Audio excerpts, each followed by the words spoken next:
নমস্কাৰ যদি আপোনালোকে অসম চৰকাৰ তৃতীয় বৰ্গৰ চতুৰ্থ বৰ্গকে আৰম্ভ কৰি বিভিন্ন পদৰ বাবে যদি প্ৰস্তুতি চলাই আছে তাৰ বাবে খুবেই প্ৰয়োজনীয় জিকে সাধাৰণ জ্ঞানৰ প্ৰশ্ন লৈ আহিছোঁ আজিৰ ভিডিঅ'ৰ প্ৰথম প্ৰশ্ন হৈছে প্ৰশ্ন নম্বৰ 1 সুধিছে 1960 চনত কোনে সাহিত্য একাডেমী বঁটা লাভ কৰিছিল 1960 চনত কোনে সাহিত্য একাডেমী বঁটা লাভ কৰিছিল এই প্ৰশ্নৰ কাৰেক্ট এনসাৰ হ'ব option number B is the correct answer হেয়া হৈছে বেণুধৰ শৰ্মা গতিকে মনত ৰাখিবা বেণুধৰ শৰ্মাই 1960 চনত সাহিত্য একাডেমী বঁটা লাভ কৰিছিল নেক্সট প্ৰশ্ন হৈছে কোৱেশ্চন নম্বৰ 2 সুধিছে 1988 চনত বা 1988 চনত ডক্টৰ লক্ষ্মীনন্দন বৰাই কোনখন উপন্যাসৰ বাবে সাহিত্য একাডেমী বঁটা লাভ কৰিছিল এই প্ৰশ্নৰ শুদ্ধ উত্তৰ হ'ব অপচন নম্বৰ কোনটো হ'ব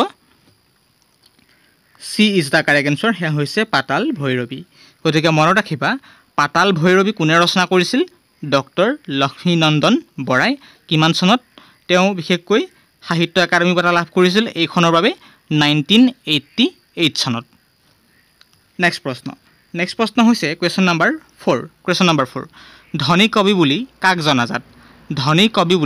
জনাজাত এই প্ৰশ্নৰ কাৰেক্ট এনসাৰ হ'ব অপচন নম্বৰ কোনটো হ'ব A is the correct answer Binanda Chandra Baruah গতিকে মনত ৰাখিবা বিনন্দ চন্দ্ৰ বৰুৱাক ধনী কবি বুলিও জনাজাত যদি এই ভিডিঅ'টি ভাল পাইছা নিশ্চয় ভিডিঅ'টি লাইক কৰিবা চেনেলটিক প্ৰিয় বন্ধুলৈ পঠাই দিবা আৰু লগতে চেনেলটিক সাবস্ক্ৰাইব কৰিবা যাতে দৈনিক এনেকুৱা ভিডিঅ' পাই থাকিব পাৰা নেক্সট প্ৰশ্ন হৈছে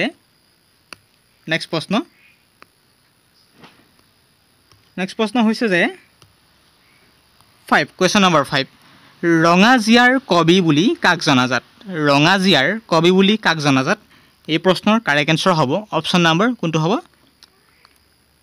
B is the correct answer হেয়া হৈছে মহিম বৰা গতিকে মনত ৰাখিবা মহিম বৰাক ৰঙাজিয়াৰ কবি বুলি জনাজাত নেক্সট প্ৰশ্ন হৈছে কোৱেশ্চন নম্বৰ 6 নম্বৰ কুৱেশ্চন 2011 চনৰ অসম সাহিত্য সভাৰ সভাপতি কোন আছিল 2011 চনৰ অসম সাহিত্য সভাৰ সভাপতি কোন আছিল এই প্ৰশ্নৰ কাৰেক্ট এনসাৰ কোনটো হ'ব ইয়াৰ শুদ্ধ উত্তৰ হ'ব option number B is the correct answer হেয়া হৈছে ৰংবং তেৰাঙে 2011 চনত অসম সাহিত্য সভাৰ সভাপতি আছিল নেক্সট প্ৰশ্ন হৈছে কোৱেশ্চন নম্বৰ 7 নম্বৰ প্ৰশ্ন 2007 চনত কোনে শংকৰদেৱ বঁটা লাভ কৰিছিল 2007 চনত কোনে শংকৰদেৱ বঁটা লাভ কৰিছিল এই প্ৰশ্নৰ কাৰেক্ট এনসাৰ হ'ব অপচন নম্বৰ কোনটো হ'ব 7 নম্বৰ উত্তৰ সি ইজ দা কাৰেক্ট এনসাৰ হেয়া হৈছে হোমেন বৰগোহাঁয়ে 2007 চনত 2007ত কি লাভ কৰিছিল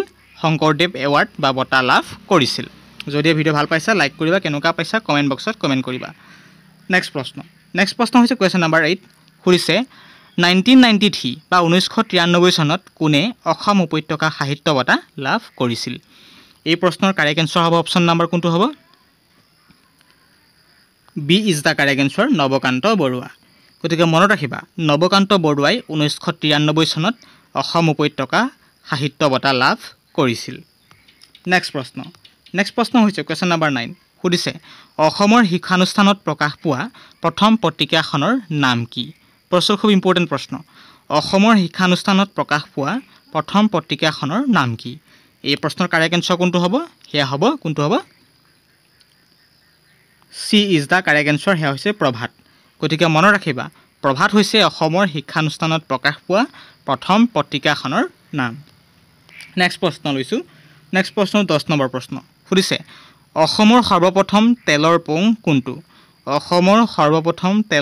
কোনটো এই প্ৰশ্নৰ কাৰেক্ট এনসাৰ হ'ব অপচন নম্বৰ কোনটো হ'ব হেয়া হ'ব কোনটো D is the correct answer Makum গতিকে মনত ৰাখিবা মাকুম হৈছে অসমৰ সৰ্বপ্ৰথম তেলৰ পোং নেক্সট প্ৰশ্ন হৈছে কোৱেশ্চন নম্বৰ 11 নম্বৰ প্ৰশ্নলৈ আগবাঢ়িছোঁ গতিকে এতিয়ালৈকে যদি আমাৰ চেনেলটিক ছাবস্ক্ৰাইব কৰা নাই লাইক কৰিবা লগতে ভিডিঅ'টি প্লিজ বন্ধুসকললৈ শ্বেয়াৰ কৰিবা যাতে দৈনিক জিকে সকলোখিনি তথ্য আমাৰ চেনেলটিক লাভ কৰিব পাৰে আপোনালোকলৈ নেক্সট প্ৰশ্ন অ মোৰ আপোনাৰ দেশ গীতটো প্ৰথমবাৰৰ বাবে কিমান চনত গোৱা হৈছিল এইটো পেইণ্টিং মিষ্টেক ভুল ভাবিব ক্ষমা কৰিব পেইণ্টিং মিষ্টেক হৈছে অ মোৰ আপোনাৰ দেশ গীতটো প্ৰথমবাৰৰ বাবে কিমান চনত গোৱা হৈছিল এই প্ৰশ্নৰ কাৰেক্ট এনসাৰ কোনটো হ'ব এই প্ৰশ্ন শুদ্ধ উত্তৰ হ'ব option number C is the correct answer 1927 চনত গতিকে 1927 চনত ও মোৰ আপোনাৰ দেশ গীতটো প্ৰথমবাৰৰ বাবে গোৱা হৈছিল।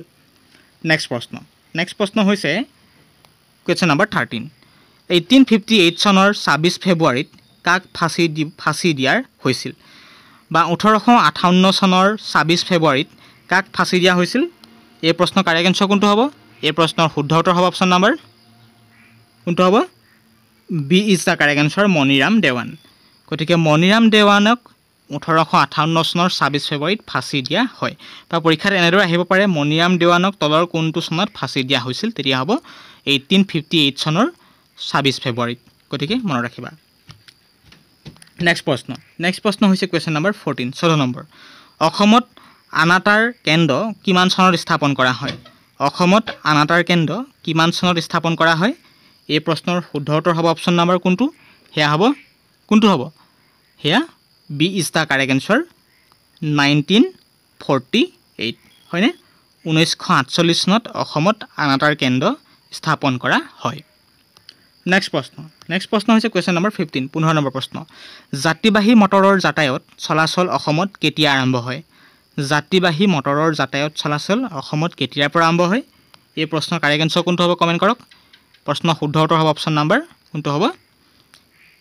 এ ইজ দ্য কাৰেক্ট এনচাৰ, 1906, অৰ্থাৎ 1906 চনত যাত্ৰীবাহী মটৰ যাতায়ত চলাচল আৰম্ভ হয় অসমত। নেক্সট প্ৰশ্ন আগবাঢ়িছোঁ। নেক্সট প্ৰশ্ন হৈছে কুৱেশ্যন নম্বৰ কোনটো? 16, 16 নম্বৰ প্ৰশ্ন। 16 নম্বৰ প্ৰশ্ন, ক্লিক 16 নম্বৰ প্ৰশ্ন। অসম কৃষি বিশ্ববিদ্যালয় ক'ত আছে? আছাম এগ্ৰিকালচাৰ ইউনিভাৰ্চিটি ক'ত আছে? অসম কৃষি বিশ্ববিদ্যালয়। ইয়াৰ শুদ্ধ উত্তৰ হ'ব অপশ্যন নম্বৰ কোনটো হ'ব? B is the correct answer, সেয়া হৈছে যোৰহাট। গতিকে যোৰহাটত কি আছে আমাৰ? যোৰহাটত আছে অসম কৃষি বিশ্ববিদ্যালয়। গতিকে যোৰহাট বিভিন্ন ধৰণৰ পৰা ফেমাছ। গতিকে মনত ৰাখিবা যোৰহাট কিহৰ কাৰণে ফেমাছ নিশ্চয় তোমালোকে জানা। নেক্সট প্ৰশ্ন হৈছে কুৱেশ্যন নম্বৰ 17, 17 নম্বৰ প্ৰশ্ন।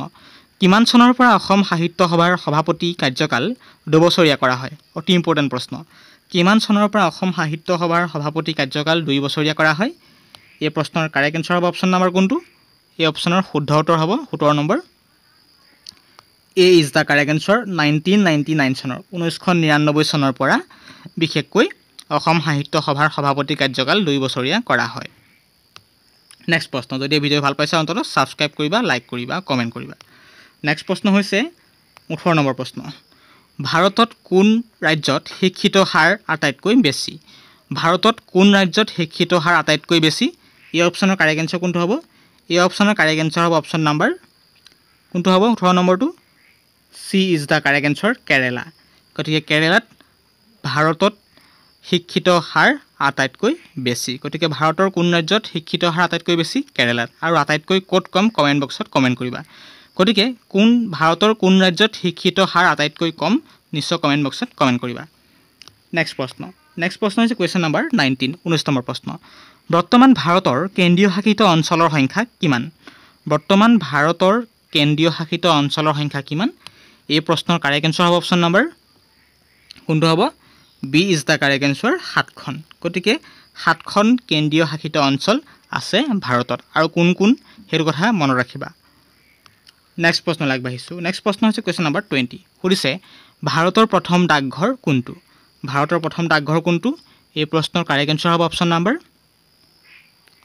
এ is the correct answer, Kolkata. Kolkata হৈছে ভাৰতৰ প্ৰথম ডাকঘৰ। নেক্সট প্ৰশ্ন হৈছে কুৱেশ্যন নম্বৰ 12। এইটো পেইণ্টিং মিষ্টেক হৈছে, সেইবাবে ক্ষমা কৰিব, 21 হ'ব লাগিছিল। গতিকে ইয়াত সোধা হৈছে গৌৰীসাগৰ পুখুৰী কোনে খন্দাইছিল? গৌৰীসাগৰ পুখুৰী কোনে খন্দাইছিল? এই অপশ্যনৰ শুদ্ধ উত্তৰ বা কাৰেক্ট এনচাৰ কোনটো হ'ব? ইয়াৰ শুদ্ধ উত্তৰ হ'ব option number B is the correct answer, Sivasingha. গতিকে এই প্ৰশ্ন শুদ্ধ উত্তৰ হয় নহয় কমেণ্ট বক্সত কমেণ্ট কৰিবা। গতিকে গৌৰীসাগৰ পুখুৰী কোনে খন্দাইছিল? শিৱসিংহই। গতিকে যদি এই ভিডিঅ'টো উপকৃত হৈছে নিশ্চয় ভিডিঅ'টি লাইক কৰিবা, যাতে দৈনিক এনেকুৱা ধৰণৰ ভিডিঅ' পাই থাকিবলৈ আমাৰ চেনেলটিক ছাবস্ক্ৰাইব কৰিবা। আকৌ নতুন ভিডিঅ' লৈ অহাৰ প্ৰতিশ্ৰুতিৰে আজিৰ ভিডিঅ' এটা সামৰণি মাৰিছোঁ। পৰীক্ষা ওচৰত হৈছে, ভালদৰে পঢ়া শুনা কৰা আৰু স্বাস্থ্যৰ প্ৰতি যিমানে যতন ল'বা সিমানে পঢ়িবলৈ অতি মন যাব, লগতে স্বাস্থ্যৰ প্ৰতি যতন ৰাখিবা। ধন্যবাদ।